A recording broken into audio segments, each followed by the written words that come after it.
7 games on the slate today for NBA. We got the best bets right here on Slasher Sports Full Court Slash, brought to you by Slasher Sports. I'm Christian Rao with Billy Graves, the prop master here at Slasher Sports. We're going to break all this stuff down, Billy. Are you excited? Because I am ready to go. We got a full slate today. If I was doing any better, I'd be asleep. Let's get it. I love it. Let's get a quick look at what we're at right now, where the league is at. Look at the Eastern Conference. Cleveland is obviously looking absolutely incredible, and that's where I want to start with the Cleveland game. We'll get to that in just a second because I got some questions for you while we go into this and get some prop bets.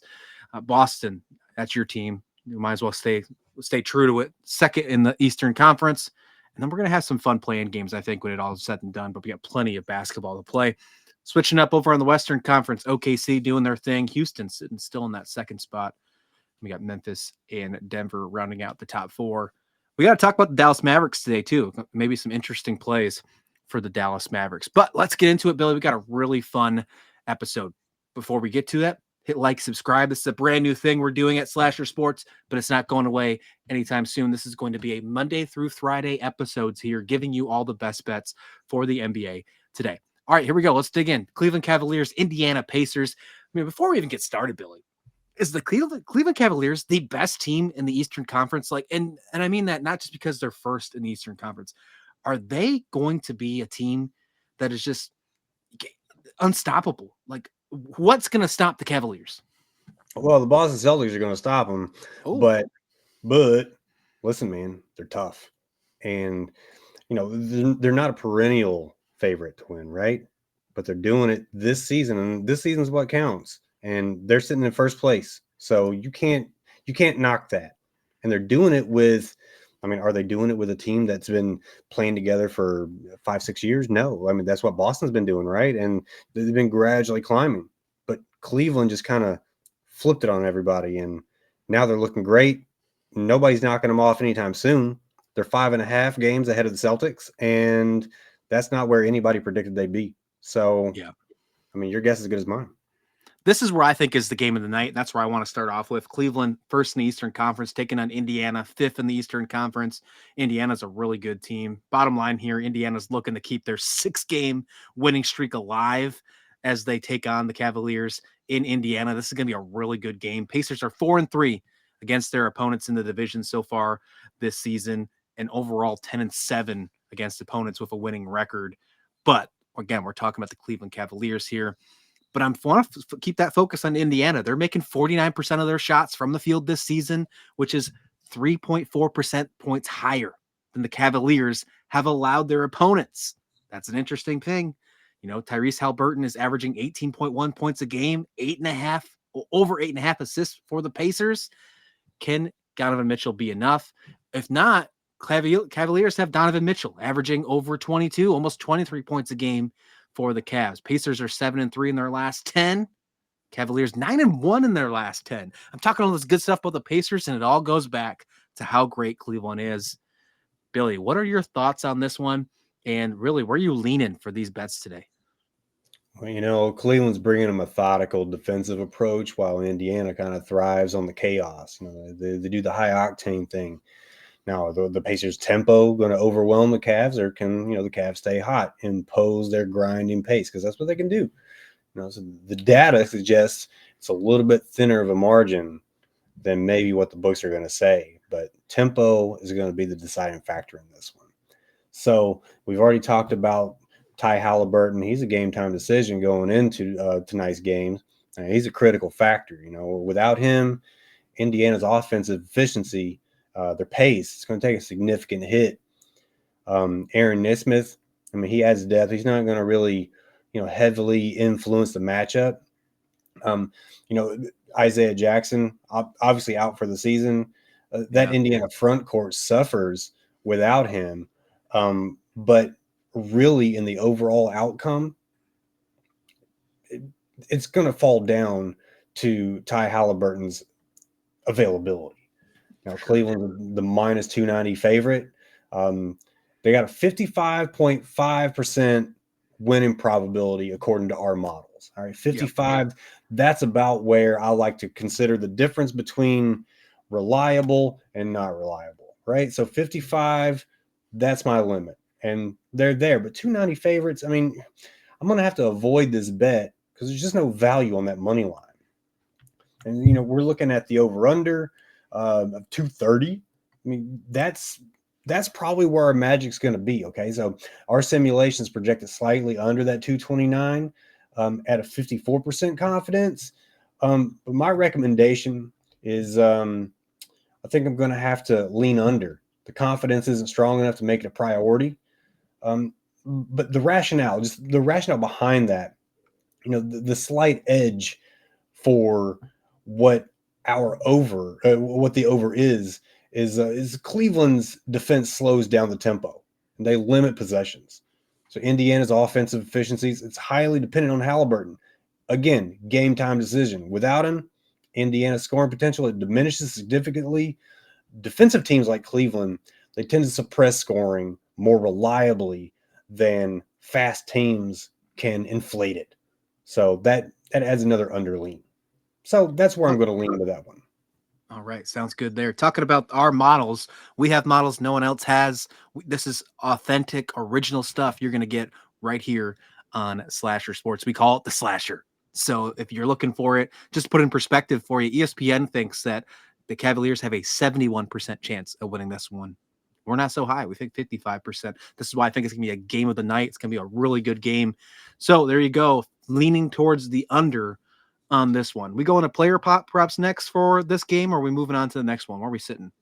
No, let's talk about some player props. Again, we were leaning the under with the game bet, but I mean Donovan Mitchell, over 27.5 points. I like to think about him as being the top scoring option for Cleveland and Indiana's defense.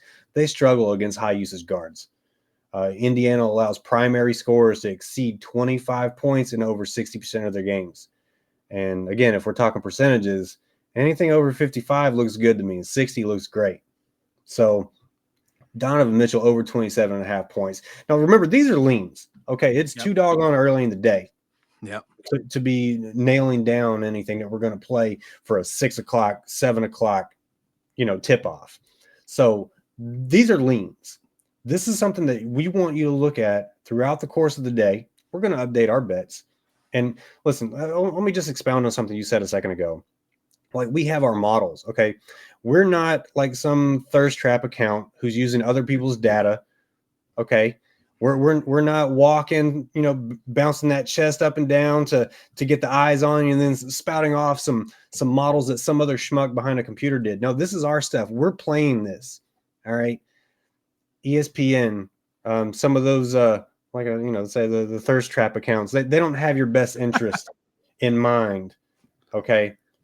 But we do, because we're playing this. All right. So on to my second prop. You talked about him earlier. Ty Halliburton. He thrives in high tempo games, and Cleveland's focus on stopping scoring.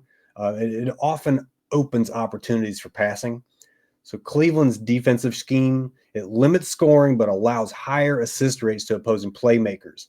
And Ty Halliburton is that. So I'm leaning conditionally on his availability over 10.5 assists. 10.5 seems high, but nobody gets higher than Tyrese Halliburton, right? Man, I love watching him play. I hope we wind up seeing him be an all-star when it's all said and done. But I'm with you. This is gonna be a fun one. I really can't wait for this matchup. By the way, as Billy mentioned, we are going to have updates for you. These are just leans, but when we get closer to game time, when we lock in these bets, check us out on our Twitter page. You can follow with this QR code above if you're watching on YouTube.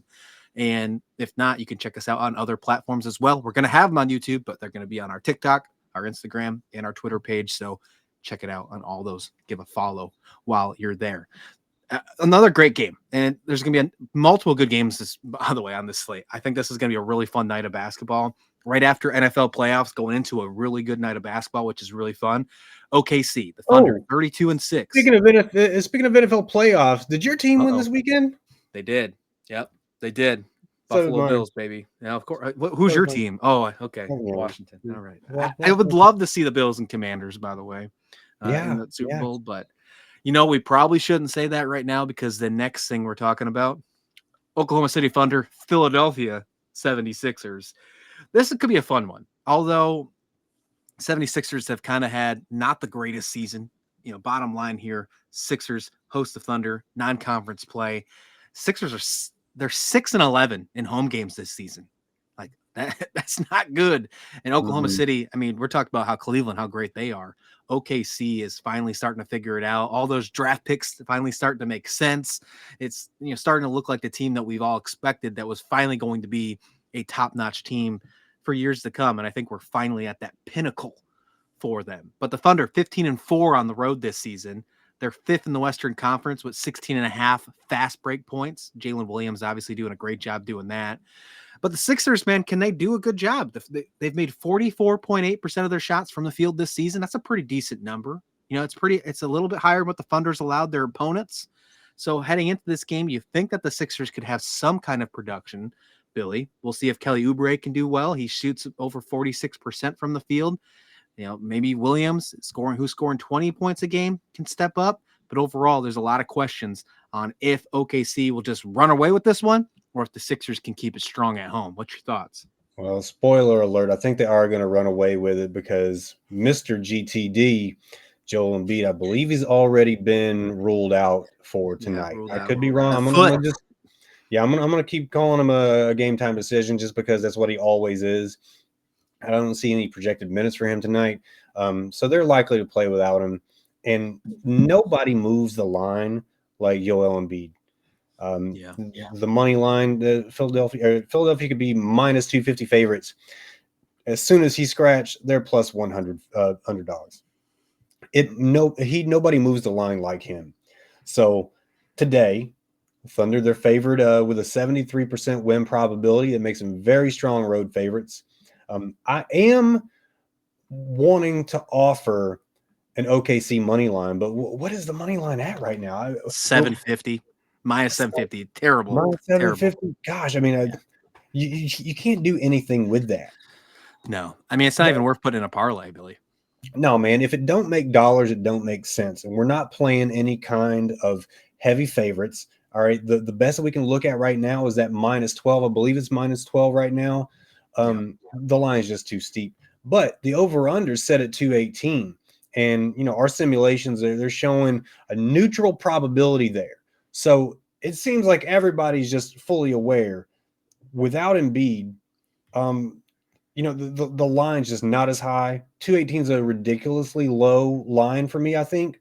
I'm leaning towards that under even still because of Embiid's absence. He's gonna affect their complete scoring potential. The spread, Thunder favored by 12. Simulations giving that 64% confidence in Philadelphia covering the spread. But I don't like it. Here's a question I got for you then. Mm-hmm. If you think the Thunders are going to run away with this one, how does this affect player props, Billy? Especially on the OKC side, are we going to get some garbage time where it's going to affect some of these star players hitting some overs? Well, I'm compelled to talk about player props, but honestly, they have to be under bets, right? Because if it's a blowout and then we're resting starters, if it's a blowout and the garbage time turns into just bench time, you can't fit all your guys in. But if we're going to play ball, we're going to play with Shai Gilgeous-Alexander over 27.5 points. He's got a high usage, pace-driven opportunities that make him a strong candidate to hit the over. But, man, I really don't like it. I do not like it. Just for the simple fact that I think it's going to be a blowout, and he's going to be sitting the fourth quarter. Now, 27 and a half, you said? Mm-hmm. That's what we're leaning, or that's where it's likely to start. Okay, that's put probably that in the stat book. That's not bad. It's going to be the max, though. I think that's going to be our upper threshold. Now, Philadelphia's defense, they allow high usage guards to excel in these types of matchups. But, again, it all comes back to that spread and a blowout. I feel like it is going to be a blowout, and we just don't have any probability there. I would, if you're so inclined, if that line doesn't move, if it stays around that 27.5 mark, maybe even 26, I would still play over, or still play under, rather. We're looking at a spread of what, plus 12 for Philly. Nah, OKC's going to do this one better. They're probably going to beat that spread. It's going to be at least 115, 100 Philly. I'd be surprised if Philly even breaks 100. The pace, offensive efficiency drive their win in OKC, and Embiid's absence is just going to further widen that gap. So that's my understanding. That's my you call it a prediction, not so much. But without Embiid, Sixers, they really can't find a way to cover. Do you agree? Disagree? No, I'm with you on that one. I am, and I'm really paying attention and focusing on that SGA over 27.5. You said as well. I think that's an interesting player prop because he hasn't been held to under 27 points since December 28th against the Charlotte Hornets, where he had 22. Since then, I'm talking 1, 2, 3, 4, 5, 6, 7, 8 games where he's had 27 points or more in the last 8. So he's on a good streak for there. So if you think he can do that again, you think he gets enough minutes, right? If he gets at least 30, 32 minutes in this game, then I'd ride it for sure. There's no doubt about that. Yeah, that's going to be the key right there. Do you think he gets the minutes? If he gets his minutes, 27.5, let's go. If not, if you think it's going to be a blowout, either just fade it or tap the under with a little bit. You don't have to, put a full unit and a half on it. Just put a little half unit. Put a little half unit on the under. Whatever you like. All right, moving on here. Winner, it moves to a winning record. Loser gets a losing record. That's what this one is. 2 500 teams going at it. The Phoenix Suns taking on the Atlanta Hawks. Bottom line here, the Atlanta Hawks will try to keep its 3-game home streak alive when it's taking on the Suns here. Can it be a 4-game winning streak and move to 500, above 500 on the season? Well, they've been pretty good at home so far this year. 10-7, not too bad. Jalen Johnson is one of those good players in the fast break. Suns are not that great on the road. 6-11 in road games. They've really suffered, and they're 11-13 against teams with a winning record. Well, spoiler alert, the Hawks aren't at a winning record. They're right at 500. So I don't know if you want to put that in consideration here, but regardless, it's close enough to at least put that record, that stat into this conversation. Trae Young's averaging almost 23 points per game and 12 assists per game for the Hawks. Tyrus Jones shooting 47.5% and averaging almost 12 points for the Suns. I mean, it's going to be a really fun game. What would happen with some of these injuries? Obviously, there's a lot of injuries to talk about when you're with the Hawks here. Not really any for the Suns. Durant, what will he do? Bradley Beal's been an interesting case off the bench over the last couple games where he's averaged almost 20 points in every single game. But the Suns, 5-5 in their last 10 games, just like the Hawks. These are 2 mid teams, if you will, as those youngsters like to say, Billy, who gets that final win to move to above 500 on the season. Well, listen, right now the current odds are saying Phoenix minus 130. The Hawks at home are the underdogs. I don't necessarily agree with that, but it's almost a pick 'em. It's almost a pick 'em. It's a 50-50 thing here. To me, the Hawks have a 55% win probability at home. They've got that marginal edge at home. Now, the Suns' money line does offer better value than the other favorites on the board here. But with the injury uncertainties for Atlanta, that's really what's going to determine what we do with this one later on in the day. I know that Trae Young is a game time decision at this point. There are probably a couple other game time decisions in there, but what I'm really looking at is not so much the money line, but the over under. Depending on those sits or those confirmations for the starting lineup, that total set at 236. Listen, our simulations, our model shows a strong lean for under 236 at nearly 65% confidence. Now, with that said, if we're talking about 2 teams playing at full strength with that thin of a spread, you got to think that all those guys are going to get those minutes. They're going to get their numbers. And honestly, both teams play really poorly against opposing point guards. So it could be, listen, we could see Devin Booker and Trae Young both go over 30. We're looking at, possible double-double type scenarios. That might be a prop bet that you could look at. Will this player hit a double-double? Not sure if DraftKings is allowing that these days. FanDuel definitely is. Double props should be still available. But I like the possibility for both those guys. But my recommendation, my lean right now is under 236. It's a viable play given the potential scoring limitations if key players like Younger Booker are unavailable. It's something to really be on top of. You watch the injury reports, you set notifications for whoever you follow for injury reports. If either one of those guys is gone, under 236, bang it. Yeah, man. I'm looking forward to this one. I think this one is going to be fun because there's so many superstars, and neither of these teams are living up to expectations, especially the Suns. Especially the Suns. And we'll see if maybe this has anything to do when it's all said and done. If one of these teams, especially Phoenix, goes to a losing record, if they finally pull the trigger on a guy like, I don't know, Jimmy Butler. Can that finally happen? We'll see. I'm excited to watch this happen, Billy. All right, moving on to maybe not the most exciting game of the night, but still some worthy storylines. Will Zion Williamson play? Right? That's probably the biggest thing after the suspension, the 1-game suspension. This is where it all started for New Orleans. The Pelicans taking on the Bulls. This is where the season opener happened. The Pelicans won that game. Although they only have 8 wins on the season, they won that first one against the Chicago Bulls in this one right here. So will Zion Williamson play? That's going to be obviously one of the big interesting moments in this one. Last 10, Bulls are 5-5, Pelicans 3-7. They're only averaging, they're not doing a really good job, but points wise, not too bad. The Bulls averaging 118.5 per game. The Pelicans 113.7 per game. So this could be a high scoring matchup. I'll love to see where you think about a game prop here if you think it could go over. But overall, the biggest thing to me is, are we going to see Zion Williamson play? And can the Pelicans do good against a team that's remotely close to a winning record? The Bulls, obviously 18-21. They're not over 500. The Pelicans are 3-20 against opponents with a winning record. So will they finally be able to take advantage of a team like Chicago the second time around, Billy? Well, first, let me kind of, as an aside, say that this show is going to have some really fun things going forward.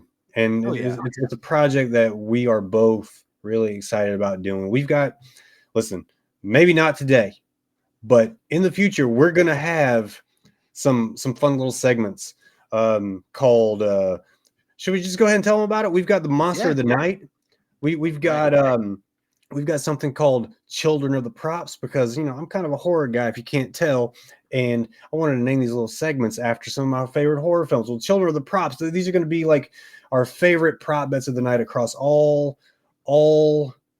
games played. And then we're going to have something called Parlay Activity, a little play on Paranormal Activity. That parlay activity is going to be my favorite 3-leg parlay, maybe 2 or 3-leg parlay of the night.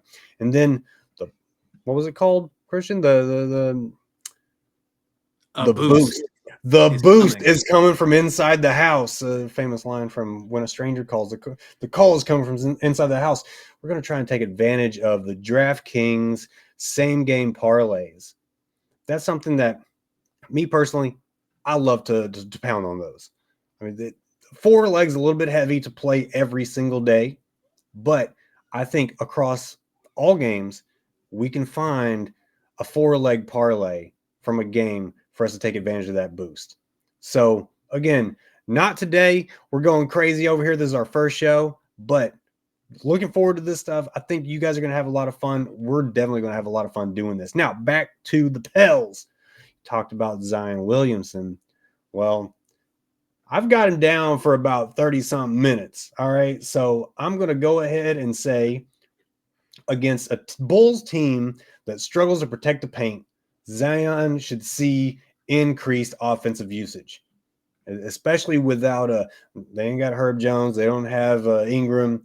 Well, they might have Ingram. Ingram's a game time decision, but even so, he comes in.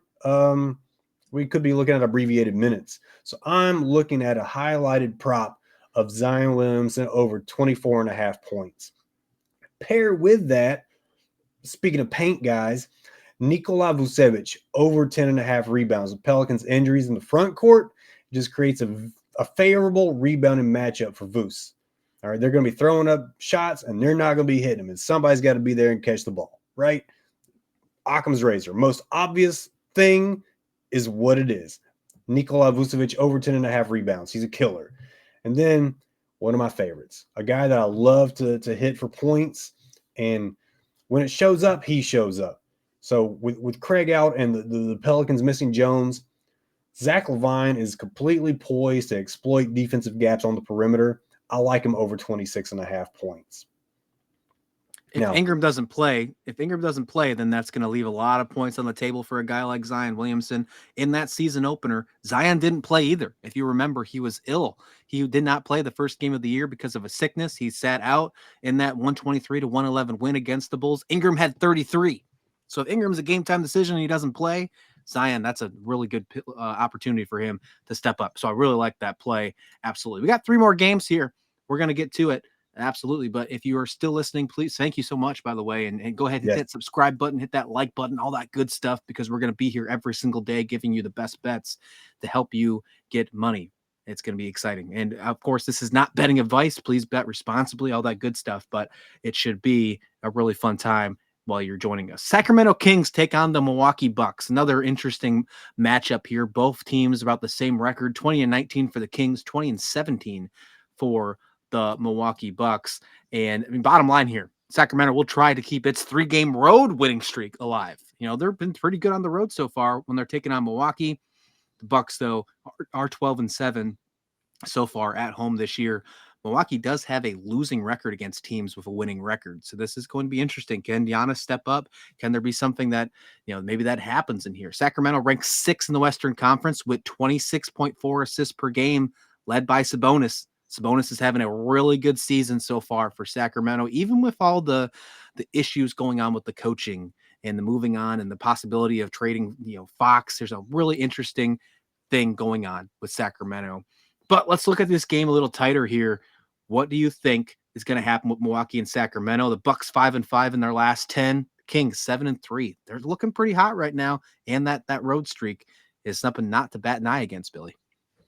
Yeah, and listen, I'm pointing to the fact that Chris Middleton is he's already ruled out. Giannis is a game time decision, and the Kings are storming into Milwaukee to clash with kind of a limping Bucks team. Now, can Sacramento's balanced attack outlast Giannis alone? He's not really alone. He's got Dame, but the Bucks with the home court advantage, this might throw some people off, but the Bucks are only 45% favorites for us covering that thin spread. And for me, when a spread is so thin as 2 points, 3 points, it's almost a money line pick. You're just giving a couple of extra points there. So I think there's a very good possibility that this thing stays close and it stays low. My simulations are favoring the under with about 60% confidence. I mean, it's just going to be driven by Milwaukee's slow pace and, their defensive emphasis. But both teams have recently have recently trended toward unders. And the Kings improving their defense and the Bucks controlling the tempo, it only justifies the under 231.5 for me. Now, with that spread, I really don't like to play such a close spread, especially in favor of a team like the Kings, who might not take advantage of some of these opportunities they're given when the game is close. So that's why I want to really pound on the under 231. I want to see how this line moves during the day, though, and I really want to see Giannis's his status. He's a game time decision now. Without Middleton, he's more than likely going to step up. I don't know what the latest on Giannis is. Let's see what they're talking about. Listen, this show we're learning ourselves what's going on. I think it looks like he's probable for Tuesday. So, I mean, listen, even without Middleton, you're gonna have some. Hey, Gary Trent, he's a game time decision as well. So you got some possibilities there where they're going to be limited, and the bench is going to be a little bit thin. I like 231.5. I like it under.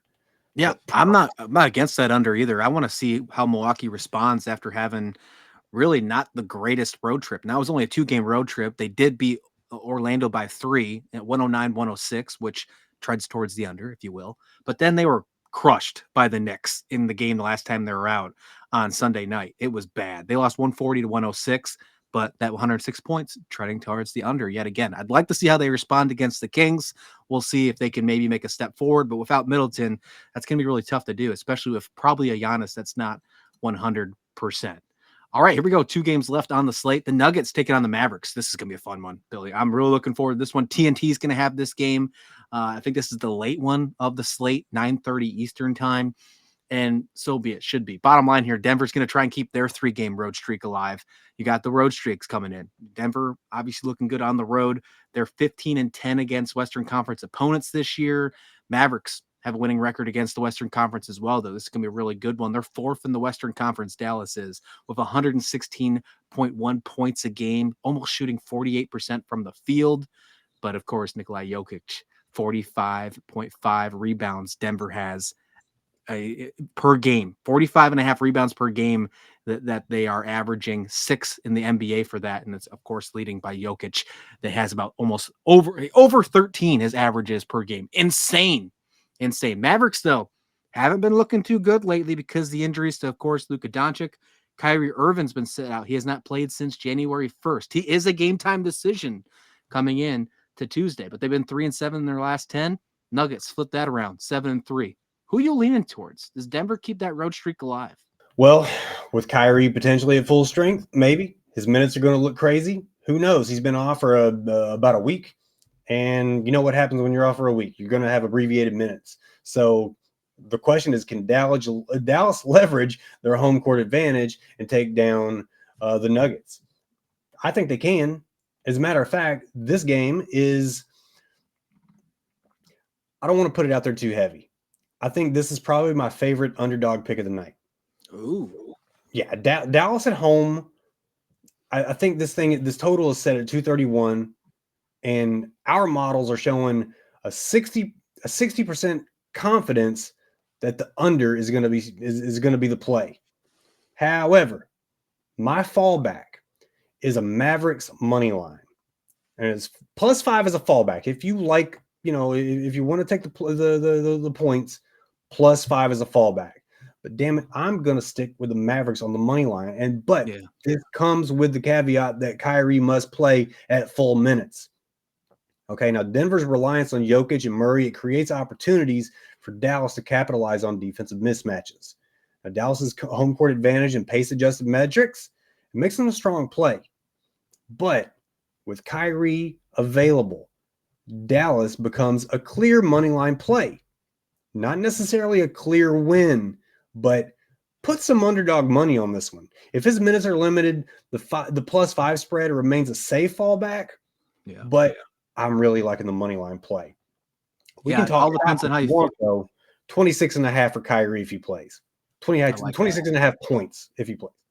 Yeah, I like that. If he plays and he plays at full minutes, 26.5, that makes sense. I think he can have that. Obviously, that back is going to be the big issue, but he practiced full this week, so that's a really important stat to take in there. But yeah, I'm with you. If you can get +5.5, +4.5, I think it just actually moved to 4.5 this morning on the spread. So if you can get that, I mean, that's not a bad play either if you don't have full faith in him getting his full minutes. All right, let's finish up this show with the Brooklyn Nets taking on the Portland Trailblazers. I know we put a doozy at the end, right? What a game. 13-26 Brooklyn Nets taking on the 13-25 Portland Trailblazers. Brooklyn's coming into the matchup. They've lost 5 games in a row. And that's where we're at here. We're ending potentially on a good note for the Brooklyn Nets. Can they get back into their winning ways? They've obviously made some trades. I don't think they're done, by the way, either. They're probably going to make some more moves before the February 6th deadline, which, by the way, this channel is not only going to be for bets. We're going to have full NBA coverage for you, starting to build up day by day as you get. So if you are looking more than just bets and you're looking for NBA coverage, right here on this channel, hit subscribe. The Trailblazers have gone 8-9 in their home games so far this season. The Nets are having a terrible time on the road. 8-14 so far away, 9-17 against opponents with winning records. That's not a problem. In this case, Portland's having a tough time as well. They're still rebuilding, right? Portland's still rebuilding. They're still trying to figure out after the Dame trade. But overall, this is going to be an interesting one, even though it's the battle of 2 of the bottom dwellers in their conferences. it's still going to be a nice determination, maybe potentially for a higher lottery pick when it's all said and done. Who you got in this game? Yeah, after the Dame trade, you got a lot of youth there in Portland, and they're leading the charge. Simons and Sharp. But Brooklyn's defense, it really keeps them in the game. Most games, they don't have to suffer a lot of blowouts. The over under here, and it's easy to not. I don't want to say it's easy, but it's more likely to not suffer a lot of blowouts if your over unders are like 215.5 and below. But with simulations strongly favoring the over, I like that one. I'm making it a high confidence play. The Blazers are -7 favorites with simulations giving around 60% confidence in Portland covering that spread. The Nets +7's got a lot lower confidence, so it favors Portland to maintain control. But the under is what I'm really not digging. Okay, there are times when teams like these get together and their lack of pace, it kind of hurts each other, right? But this time around, I'm going to hedge it off. My game bet recommendation is over 215.5. And the reason is we're looking at a high scoring affair, even though this is a kind of a modest total, right? But Portland's reliance on Simons and Sharp for offensive production and Brooklyn's defensive gaps is creating all kinds of opportunities. So it's a standout play for me. High confidence play over 215.5. And again, it's backed by strong simulation confidence and offensive potential on both sides of the ball. And as far as player props go, Simons over 21.5 points because he projects as Portland's primary scoring option with 36 minutes projected. He's going to take advantage of Brooklyn's weaker perimeter defense. And the other guy that I mentioned earlier, Shaedon Sharp, over 18.5. Listen, he's a consistent role as a secondary scorer, and he thrives in matchups with limited wing defense. And that's exactly what they're facing tonight. So on the subject of Portland, Sharp and Simons, let's just go ahead and throw in a third prop bet for DeAndre Ayton. He dominates the boards, especially against Brooklyn's rebounding struggles, and he really projects to lead Portland in this category. He is their primary rebounder, and they have a pronounced advantage over Brooklyn in this game. So over 10.5, it's kind of a high total, but over 10.5, I really like that. That's where I'm going to lean. And really, Christian, you got to agree though. Portland's young core, they can dominate at home.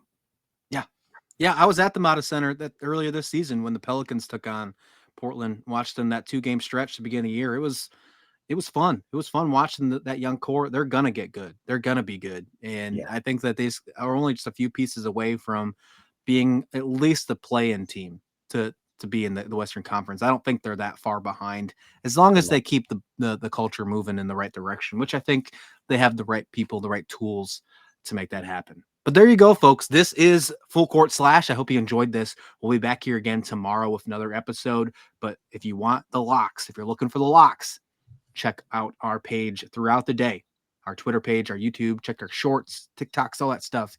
We'll be here locking it down on Slasher Sports. Until then, we'll see you back here next time.